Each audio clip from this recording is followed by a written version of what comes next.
Alright, so here are two Daikin heat pumps at my significant other's house.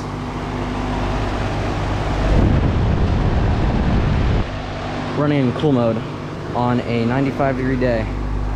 Oh, this is still on here.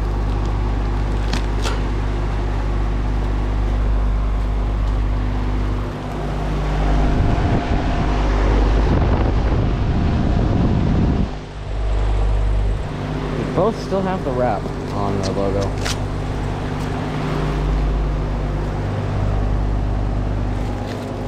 They are both from 2019 and they're 5-ton units. That's working great. They're DZ18 TC units.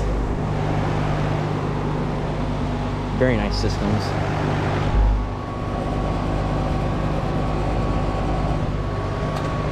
Oh, this was very nice. Working very good.